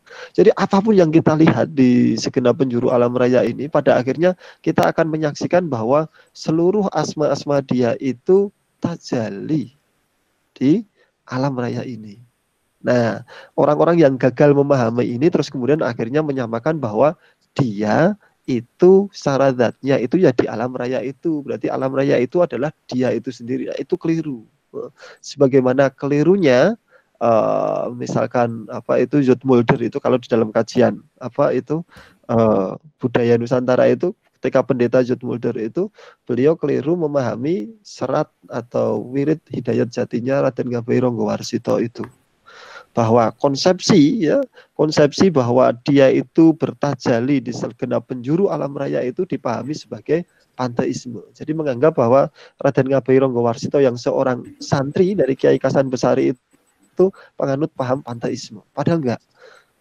Salah itu, gitu. Nah, memang mirip sekali, ya, batasnya tipis sekali kayak gitu. Tapi panteisme bukan itu tidak sesuai, ya, tidak sesuai dengan keyakinan kita. Jadi seperti itu. Itu yang bisa saya jawab, ya. Oke, baik, terima kasih. Jadi tadi intinya adalah itu salah satu paham gitu yang itu bertentangan dengan akidah kita tentang panteisme gitu. Oke, baik, pertanyaan selanjutnya dari chat ini. Afwan bertanya, Tats, saya Aldus dari Fakultas Tarbiyah. Terima kasih atas materi yang luar biasa tentang manunggaling Islam dan sains. Yang mau saya tanyakan adalah bagaimana konsep kurikulum yang ideal untuk perguruan tinggi menurut Ustadz, terutama karena kita memiliki untuk fokus keilmuan yang berbeda dengan berbagai fakultasnya. Bagaimana cara mengaitkan Islam dan sainsnya berkaitan dengan slogan UIN gitu ya, dan ada berbagai fakultas di dalamnya gitu. Bagaimana? Monggo Ustaz dijawab. Saya klarifikasi dulu ya, saya bukan ustadz gitu ya. Nanti merusak makom itu. Ya semuanya ada tempat-tempatnya masing-masing dan saya menempatkan diri saya bukan ustadz gitu. Bagaimana kurikulum ya? Bagaimana kurikulum di perguruan tinggi terkait dengan itu gitu. Jadi begini. Idealnya kalau dalam konsepsi, dalam bayangan, dalam konsep yang saya bayangkan itu, misalkan ketika kita belajar di Saintek itu ada mata kuliah Al-Quran kayak gitu ya. Yang dipelajari itu idealnya itu bukan sejarah penurunan Al-Quran, terus kemudian riwayat-riwayat Al-Quran, terus bagaimana pembukuan mushaf kayak gitu, bukan seperti itu. Tapi bagaimana konsepsi-konsepsi Al-Quran itu terkait dengan ilmu alam. Begitu juga tentang hadis gitu. Kita tidak lagi bicara gitu ya. Bukan berarti itu tidak penting ya, tetapi dari sisi faknya itu tidak sesuai dengan tingkatan intelektualitas kita gitu ya. Jadi ketika misalkan belajar ilmu hadis itu idealnya itu ya kita belajar tentang hadis-hadis yang bicara tentang alam raya gitu. Hadis-hadis yang bicara tentang alam raya. Itu sanadnya bagaimana, terus kemudian kedudukannya bagaimana dan seterusnya seperti itu. Penafsiran-penafsiran tentang hadis itu bagaimana. Begitu juga misalkan ketika kita bicara tentang tauhid gitu. Jangan lagi di Saintek kayak gitu yang dibicarakan itu tentang tauhid itu, yang bicarakan itu tentang bahwa meminta kepada pohon itu adalah syirik, terus kemudian tentang berhala, tentang tahayul kayak gitu, bukan seperti itu gitu. Tapi bagaimana manifestasi, bagaimana implementasi tauhid itu dalam cara pandang kealaman gitu. Ya. Bagaimana tauhid itu dalam cara pandang kealaman. Ketika kita melihat alam ini, bagaimana tauhid kita itu terimplementasi dengan baik seperti itu gitu.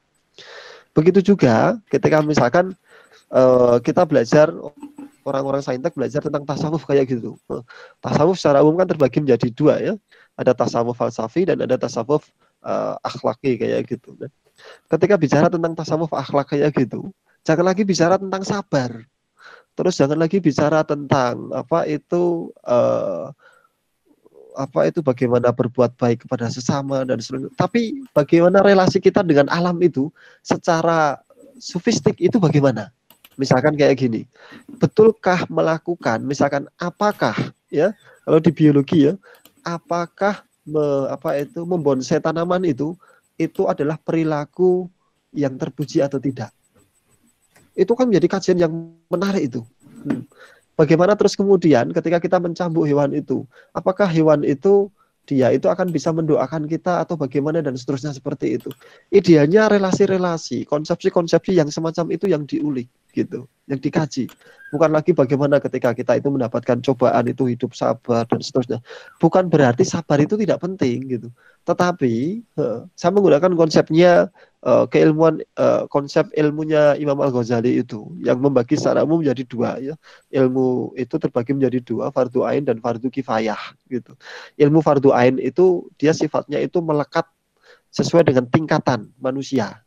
Ya, misalkan kayak gini. Ketika seorang anak kecil itu mulai balik kayak gitu, maka dia wajib memahami dengan baik ilmu tentang sholat kayak gitu. Tapi pada saat itu dia belum wajib untuk memahami ilmu tentang waris. Pada saat itu mungkin dia juga belum wajib untuk memahami ilmu tentang negara kayak gitu. Karena apa? Memang itu bukan kebutuhan dia. Itu bukan kebutuhan dia kayak gitu. Nah, bayangan saya gagasan-gagasan tentang bagaimana antara sikap kita terhadap alam dan seterusnya itu wajib bagi kita, ya. Jangan sampai kita sebagai orang saintek terus kemudian gagal memahami relasi antara diri kita dengan alam itu sesuai dengan perspektif tauhid kita, ya. Nah, bayangan saya konsepsinya seperti itu, gitu. Kurikulumnya itu seperti itu. Tapi kan siapa sih saya kayak gitu kan? Jadi kurikulumnya seperti itu, kurikulumnya. Oke, baik. Terima kasih atas jawabannya. Jadi intinya mengorientasikan ulang kita terhadap alam itu, contohnya kalau di Saintek bukan hanya sekedar kita belajar contoh-contoh tauhid bagaimana nanti kita bersikap, tapi bagaimana kita membuat paradigma terkait dengan alam kayak gitu sesuai dengan perspektif Islam Seperti itu. Oke, ada pertanyaan lagi. Oke, mungkin sebelumnya ini ya saya mengucapkan selamat datang buat nggak cuma teman-teman, tapi ternyata ada dosen juga dan para guru untuk yang hadir pada malam hari ini gitu ya. Jarang-jarang kalau kegiatan kami ini sampai dosen aja sampai datang kayak gitu. Jadi baru kalau saya itu baru pertama kali ini gitu. Oke, baik, lanjut pertanyaan selanjutnya. Dari Endaruji Sudiati. Maaf Pak, mau bertanya, ada anggapan bahwa sains itu mengambil kesimpulan singkat berdasarkan data yang banyak, sementara agama itu menyimpulkan banyak sekali berdasarkan data yang sangat sedikit. Bagaimana pendapat Pak Rahmat mengenai anggapan ini? Baik, monggo dijawab. Ada anggapan bahwa sains itu mengambil kesimpulan singkat berdasarkan data yang banyak. Sementara agama menyimpulkan banyak sekali berdasarkan data yang sangat sedikit. Saya tidak tahu anggapan ini itu dari mana, kayak gitu ya. Saya tidak tahu anggapan ini dari mana. Tapi kalau kita lihat secara epistemologinya itu, ya, secara epistemologinya, sains itu hanya mengakui akal dan indera. Di luar itu tidak diakui. Sementara agama ini sumber keilmuannya itu meyakini akal itu diakui, dimuliakan, indera itu juga dimuliakan, tetapi ada sumber lain yang mungkin sains tidak menggunakannya, yaitu laporan dari pembawa berita yang jujur. Yang ini kemudian kita kenal sebagai wahyu. Karena itulah sikap atau sifat pertama kenabian itu adalah jujur itu. Karena dia akan membawa laporan. Karena dia akan membawa kabar. Maka dia harus berintegritas dulu, jujur kayak gitu. Ya, sifat pertamanya itu. Nah, betulkah gitu? Dari sisi sumber itu, dari sisi sumber berita ini, dari sisi sumber ilmu ini, sains dengan agama itu jauh lebih luas agama. Mengapa? Karena agama sumbernya saja ada laporan yang itu sains tidak menggunakan itu, ya. Jadi sains hanya akal. Akal itu sifatnya nanti spekulatif, ya. Spekulatif. Maka kita sering mendapati kayak gitu di filsafat ilmu itu.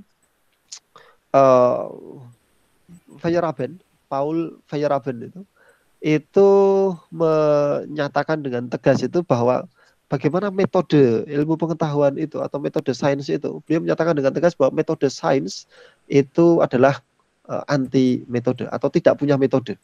Artinya tidak ada kejelasan metode. Ya, tidak ada kejelasan metode. Anda lihat baik-baik itu bagaimana persamaan itu teori gravitasi Newton itu hadir, relativitas itu hadir, postulat Max Planck itu hadir. Macam-macam teori-teori besar itu, metodenya itu sebenarnya tidak itu sporadis, ya. Sporadis.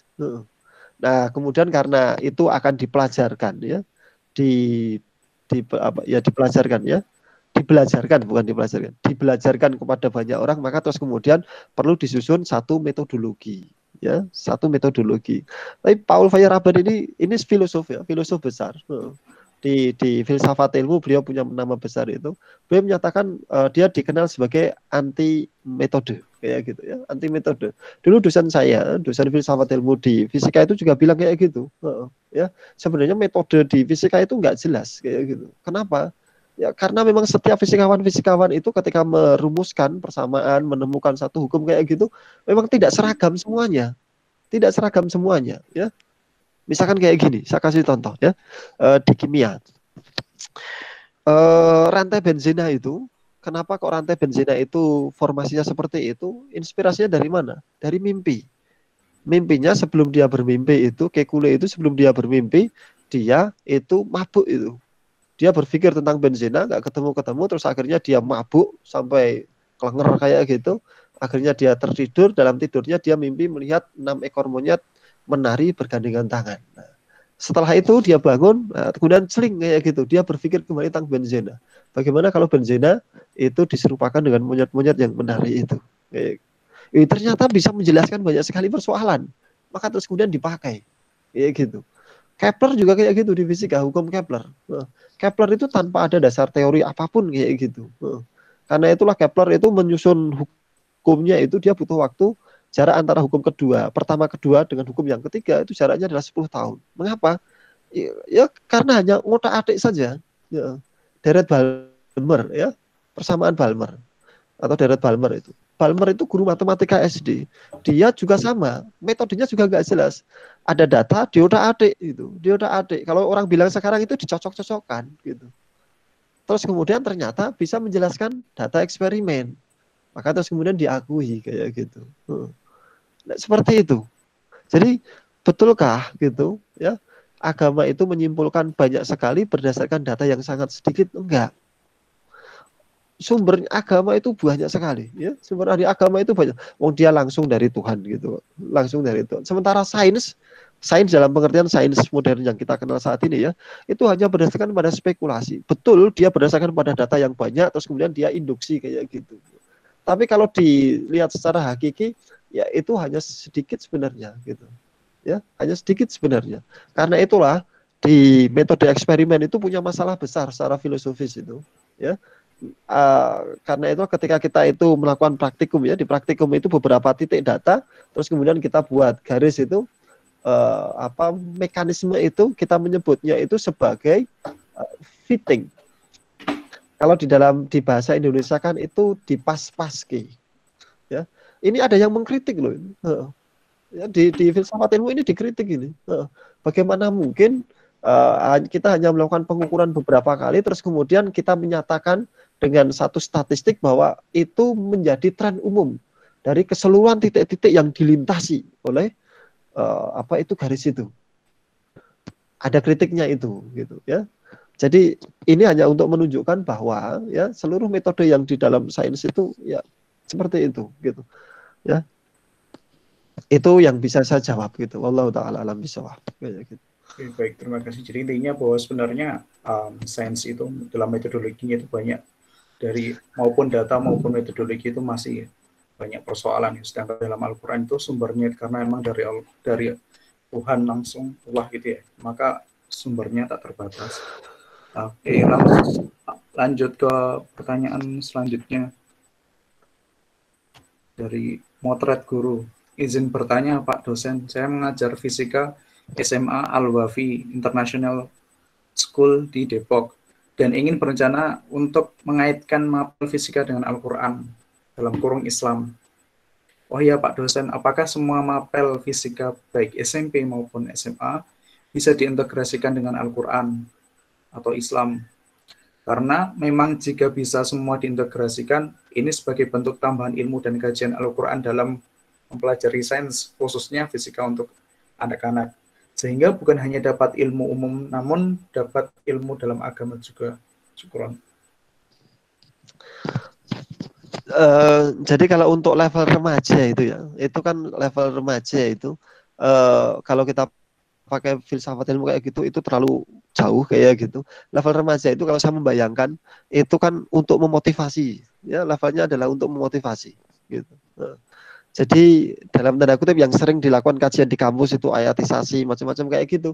Nah kalau itu bisa dilakukan atau bisa digunakan untuk level di sekolah menengah kayak gitu. Tapi hati-hati jangan sampai justru kita melakukan itu terus kemudian kita melakukan miskonsepsi dan seterusnya seperti itu. Jadi kalau pertanyaannya itu apakah bisa kayak gitu? Bisa kayak gitu.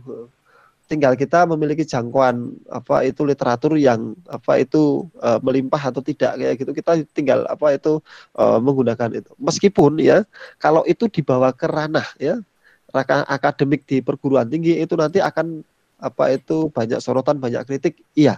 Tapi kalau menurut saya untuk level di sekolah menengah itu bagus kayak gitu. Karena apa? Itu akan memberikan kesadaran-kesadaran baru pada para remaja-remaja itu akan memberikan kerjapan-kerjapan bahwa ternyata seperti ini dan seterusnya seperti itu. Ya persis seperti ketika seorang ustadz itu kemudian memberikan pengajian di masyarakat umum kayak gitu ya. Itu kalau materinya itu materi akademik perguruan tinggi itu kan menjadi ambiar ya.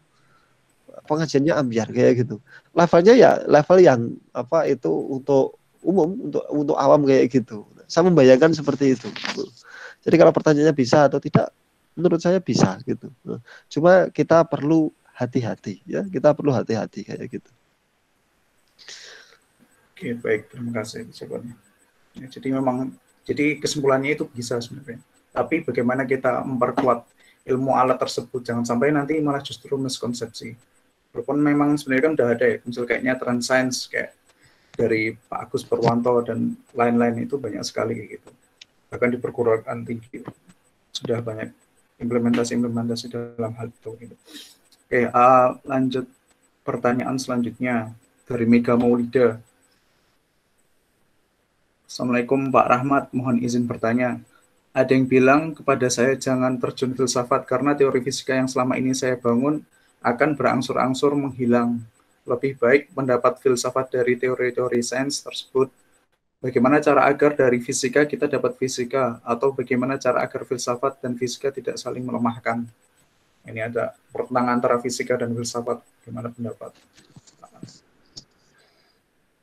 Jadi jangan terjun ke filsafat karena teori fisika yang selama ini kita bangun akan berangsur-angsur menghilang. Lebih baik mendapat filsafat dari teori-teori sains tersebut. Jadi begini, memang ini dikotomik ya, ini dikotomik dan ini dua kutub kayak gitu.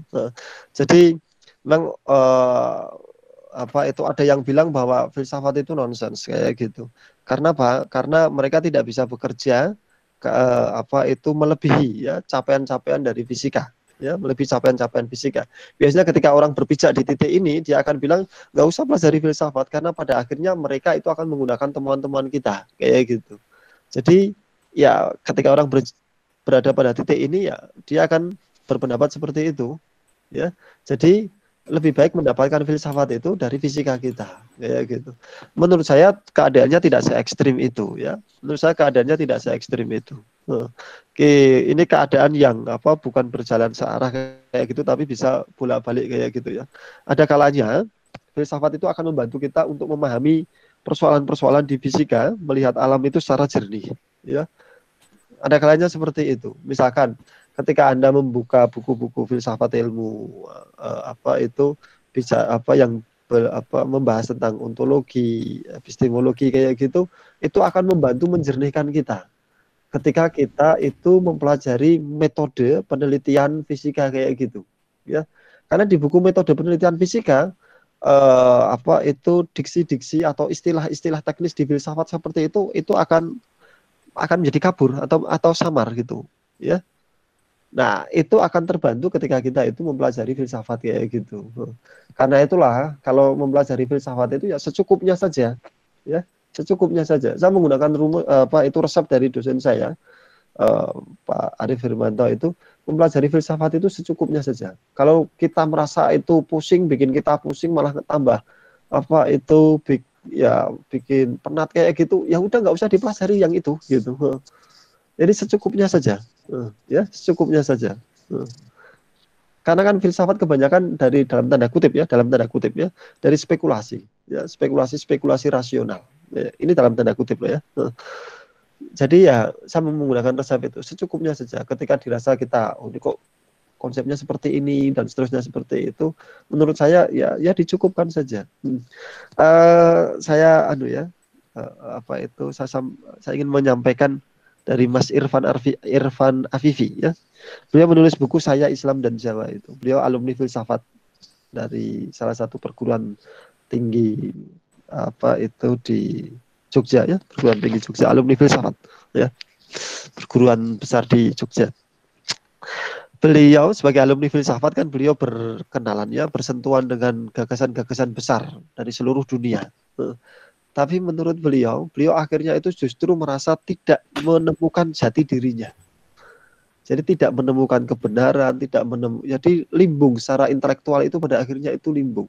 Ketika melihat realitas, melihat alam, melihat manusia kayak gitu, itu dia merasa limbung kayak gitu. Kenapa kok justru tidak semakin mempelajari, semakin bergumul dengan itu, kenapa semuanya itu justru menjadi semakin kabur gitu. Pada akhirnya dia menemukan itu semuanya itu di konsep-konsep Jawa, ya, di konsep-konsep Jawa. Saya sarankan Anda membaca buku itu. Itu akan memberikan penyadaran yang luar biasa bahwa konsep-konsep, karena saya orang Jawa ya, konsep-konsep Jawa kita itu luar biasa filosofisnya, ya, luar biasa filosofisnya. Karena itulah saya berani bilang gitu, orang itu ketika dia 100% meniti sains, tanpa memiliki bekal keyakinan religius apapun, maka dia pasti akan jatuh kepada ateisme atau agnostik gitu. Tapi kalau orang meniti Jawa, dia 100% pasti akan menuju religius. Religius ya, bukan beragama tapi religius. Dia akan percaya ada satu kekuatan gaib, ada bahwa dia akan andap asor, akhlaknya menjadi baik dan seterusnya seperti itu. Karena memang apa? Lanskap budaya Jawa itu disetting seperti itu. Ya, disetting seperti itu. Mulai dari bahasanya ya, bahasa kromo ya, yang kita tidak mungkin bisa marah di sana. Maka itu suluknya. Terus kemudian tembang-tembangnya itu suluknya juga kayak gitu. Terus salah satu konsepsi dasarnya yaitu sangkan paraning dumadi. Manusia hidup itu harus mengenal sangkan paraning dumadi ya. Asalnya dari mana, terus kemudian dia akan pergi kemana, arahnya akan kemana kayak gitu. Di sains kita tidak mendapatkan itu, tapi di Jawa itu menjadi lanskap kebudayaan kayak gitu. Nah, pengalaman Mas Irfan ini menurut saya menarik itu. Ketika mempelajari filsafat secukupnya saja. Ya, secukupnya saja. Seperti itu yang bisa saya sampaikan. Oke, baik, terima kasih. Jadi intinya menggunakan filsafat itu secukupnya aja dalam belajar sains, karena dalam dibutuhkan dalam istilah-istilah tertentu kayak gitu. Ini berhubung ini ya, kita kan sampai jam 10 malam nih. Ini tinggal 10 menit. Mungkin berarti sepertinya tinggal satu pertanyaan terakhir. Saya bacakan saja. Ini memang udah nggak ada yang tanya lagi kayaknya. Dari orang yang sama, Bu Mega Maulida. Saya adalah orang yang cukup mendikotomi Islam dan sains. Tingkat tertinggi dari suatu ilmu pengetahuan adalah tauhid. Bagaimana cara kita dapat ilmu tingkat tertinggi tersebut? Segala hal nyaris bisa diberikan oleh fisika kuantum dan relativitas sekarang. Apakah tauhid berasal dari keterbatasan pikiran kita? Tapi kan bisa dijawab oleh positivis atau dari apakah dari penemuan ketiadaan dari yang ada. Ini pertanyaannya sulit ya, terakhir dan ternyata soalnya paling sulit ini ya. Tingkat tertinggi dari suatu ilmu pengetahuan atau fisika itu adalah tauhid gitu. Mungkin kalimatnya tidak seperti itu ya, tapi sebenarnya tauhid itu menjadi pijakan atau menjadi landasan yang dia akan memancarkan sinarnya terhadap seluruh lapisan-lapisan keilmuan yang kita miliki atau yang kita pelajari itu. Terus bagaimana cara kita mendapatkan ilmu tingkat tertinggi tersebut itu? Ya, jadi kita harus berangkat. Jadi begini. Kadang kita memaknai agama itu hanya sebagai ritual saja. Tapi bukan sebagai interaksi antara diri kita dengan Tuhan, ya, diri kita dengan Tuhan. Nah, ini yang penting gitu. Jadi harus ada, kalau orang bilang itu roso, ya, roso itu, ya. Kalau di dalam bahasa Indonesia kita mengenal ada kata yang gitu ya, yang itu menunjukkan ada sesuatu yang tersembunyi, ya. Ketika kita bilang bahwa yang di dalam kayak gitu, yang di luar kayak gitu, kata yang itu menunjukkan sesuatu yang tersembunyi. Itu kan dulu ada sang hyang, yang kayak gitu ya. Terus kemudian bagaimana cara kita mendapatkan ilmu tingkat tertinggi tersebut ya. Jadi jangan maknai agama itu hanya sebagai ritual semata kayak gitu, tapi bagaimana diri kita itu berinteraksi ya, berinteraksi dengan Tuhan.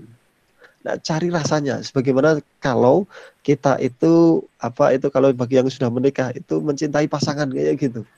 Bukan sekedar interaksi mekanis ya, tapi bagaimana rasa itu sampai gitu. Ya. Rasa itu konon itu dekat sekali dari kata sir gitu ya. Sir, karena itulah ketika kita itu terhadap orang yang dicintai itu dada kita itu berdesir itu, kita bilang maksir kayak gitu. Nah, itu rasa gitu. Rasa terdalam itu. Rasa terdalam kayak gitu. Nah, kalau filsafat itu dia basisnya itu hanya rasio, basisnya hanya akal. Ya, filsafat itu basisnya hanya akal, rasio. Tapi agama tidak semata-mata itu saja gitu. Ya, tapi ada rasa, ada aspek rasa itu, yang itu tidak bisa didapatkan dari filsafat, ya, tidak bisa didapatkan dari filsafat. segala hal nyaris bisa diberikan oleh fisika kuantum dan relativitas sekarang. Gitu. Ini kalimat ini kalau saya bawa ke konteks 1 abad yang lalu, itu barangkali setara dengan kalimat para fisikawan bahwa seluruh peristiwa alam raya itu sudah bisa dijelaskan oleh mekanika Newton dan elektromagnetika Maxwell. Pada kenyataannya adalah di awal abad ke-20 tahun 1900-an itu ternyata ada beberapa peristiwa yang tidak bisa dijelaskan oleh itu. Maka kita harus hati-hati dengan klaim-klaim semacam ini. Ya. Jadi ketika ada klaim bahwa segala hal nyaris bisa diberikan oleh fisika kuantum dan relativitas kayak gitu. Kalimat ini setara dengan kalimat para fisikawan pada tempo yang dulu itu. Apakah tauhid itu berasal dari keterbatasan pikiran kita? Tapi kan bisa dijawab oleh positivis. Atau dari apakah? Apakah dari penemuan ketiadaan dari yang ada? Jadi kayak gini. Barangkali ini semoga bisa menjawab seperti ini ya. Dari mana asalnya tauhid ya? Kalau ingin mendalami itu, merasakan itu, coba hidup dalam apa itu, misalkan kita jalan kaki, ya, kita jalan kaki menempuh perjalanan yang panjang, bekalnya minim, ya, bekalnya minim. Ya, jadi berkelana, ya, berkelana. Misalkan ya, kita menempuh perjalanan yang biasanya kita tempuh itu dengan naik motor, terus kemudian kita tempuh dengan jalan kaki kayak gitu. Kita akan merasakan betul seperti itu, ya. Rasa tauhid itu nanti akan terasa betul kayak gitu. Apalagi terus kemudian kita bekalnya minim, terus kemudian kita menghadapi godaan-godaan yang luar biasa kayak gitu. Wah, itu akan terasa di sana. Laku lelono itu. Kita bisa jalan kaki misalkan dari satu kota ke kota yang lain 30 km. 30 km itu 10 jam kalau ditempuh dengan jalan kaki. Nah, kita coba kayak gitu.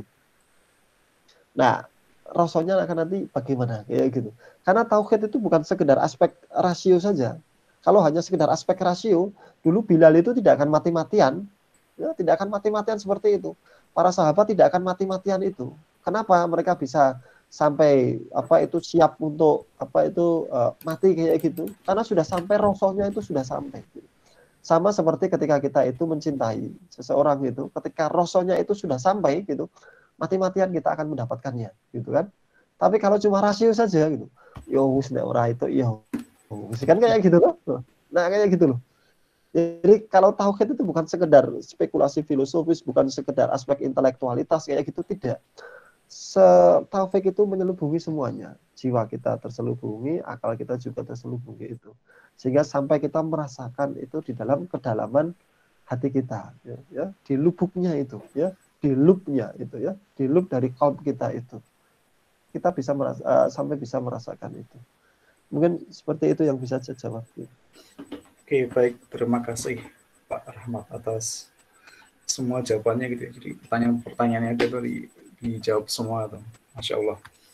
Mungkin nanti teman-teman atau para bapak-bapak atau ibu-ibu yang hadir pada malam hari ini, ketika nanti ada pertanyaan nanti bisa tanya lanjut atau mungkin mengundang Pak Rahmat di kajian sekolahnya atau mungkin mengisi seminar-seminar gitu ya. Ini sebagai wasilah aja buat channel kayak gitu. Oke, baik.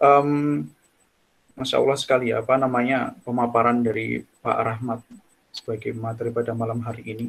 Semoga apa yang disampaikan itu bisa memberikan pandangan lebih atau lebih luas lagi terkait masalah antara akal dan wahyu, kemudian antara Tuhan dan alam gitu. Atau mungkin yang lain teman-teman yang bisa dapat pada malam hari ini gitu.